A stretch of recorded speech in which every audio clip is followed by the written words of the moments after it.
So we're actually, not far off from the deadline for tax filing season. Everybody's got to get it in. And over the last couple weeks, it's been pretty funny to watch online. You see all these people posting memes like, hey, is Doge going to kill the IRS before April, 15th or 17th? Because I don't want to pay taxes if they're going to get rid of it. And it kind of started, obviously, as a joke.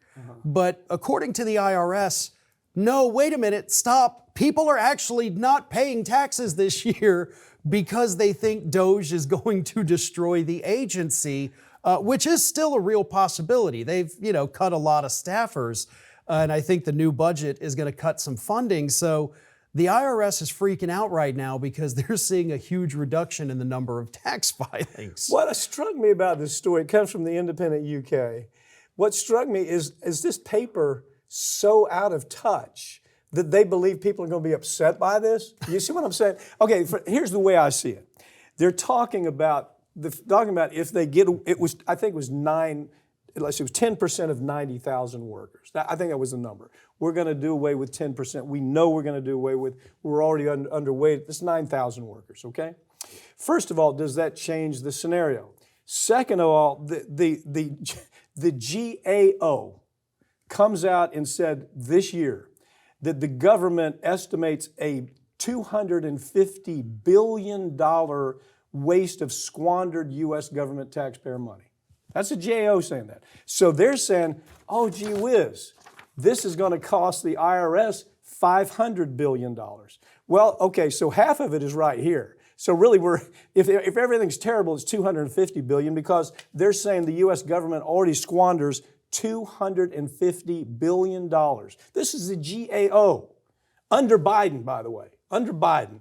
Said we've squandered $250 billion in taxpayers' money year after year. So I don't know anybody looks at this and says, gee, this is terrible. Add to that the list that they heard about the U.S. aid issue. Wherever you line up on it, it sounded bad, didn't it? I mean, to me, if you heard the list and you didn't go look behind what part of this list is accurate and what part is not, it's big money. I don't know how the American public gives a damn, to tell you the truth. Well, the issue with the IRS here is, obviously we're not going to have the average, working class person that says, well, I'm not going to pay taxes. What's going to end up happening is these corporations and these mega billionaires, they're the ones who are looking at this because they know the people that are being let go. Mm-hmm. The people being let go are not the person, doing the stamp in the regular office. They're the people, investigators. Exactly. So they know, okay, look, I can fudge my numbers a little bit, and it's a gamble, sure, because they could still get audited, but they're banking on beating the house at this point. They think, okay, the investigators are being fired. We know that the 83,000 Biden was going to bring in, that's not happening now, so those people are not going to be there. There's a lot of chaos in general.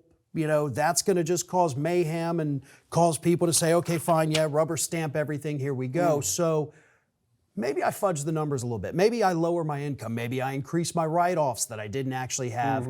They're the ones that will be taking advantage of this. And, in terms of... Oh, they're the ones that hire the 5,000 person auditing organization that comes through the books and says, yeah, let's try this, let's try this. Yeah, so to me, it's not, okay, maybe the government loses $500 billion, maybe they don't. I don't think that's really the issue. There's always going to be money there. Yeah. And if not, they'll just borrow. It doesn't matter. We got a military budget of $1 trillion, okay? I mean, there's probably some money there that we could play around. Yeah, this is only half of that. Yeah, but when it doesn't, I read the story and it didn't move me at all. Moreover, it was like the Independent UK was saying, oh God, people are going to be outraged about this. The American public's not. They think the IRS is dysfunctional already, and they certainly think the use of American taxpayer money by the U.S. government is dysfunctional. And the GAO says, yeah, it is, to the tune of $250 billion a year squandered. Now, that's not even thinking about what we squander on the military, And I can't get out of my head the time we left $12 billion? Yeah. $12 billion in the desert, and we still don't know where it is. And nobody's even answered the question. That bothers people. I mean, if it's still out there, maybe it's time to, go on an expedition. Let's find the pallets of cash. But look, the problem is obviously is that the same corporations that always take advantage of it, they see this as the green light. And unless there is this real kind of overhauling of the IRS in a way that works for people, they're always going to take advantage of situations like this. And that's what gets under my skin about it, is not, look, if the government loses $500 billion, that doesn't bother me. It's the way they're losing it is what bothers me. A story that you've done, and I think we've done it together, is the way that really where the corporations make their big tax scam is to take the money, put it offshore, right? Leave it offshore. The government 2 years later says, oh, please bring your money back into the country. And you know what? If you do, we're not going to charge you regular tax rates. We're going to let you pay 5%. And then you can, it goes on year administration, happened under Biden, happened under Bush, it happened under Obama. And they take it offshore, leave it there for 2 years, and the government says, oh, please bring it back, please. Rather than putting the son of a bitches in jail, they say, please bring it back.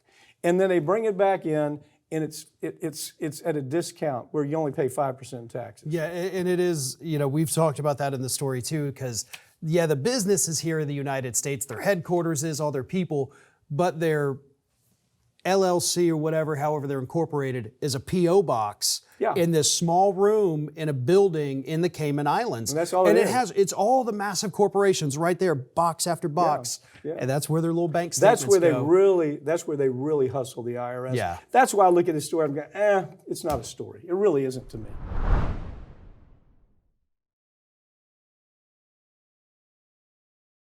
Welcome to the Ring of Fire YouTube channel. I am Farron Cousins, the host of Ring of Fire here on YouTube.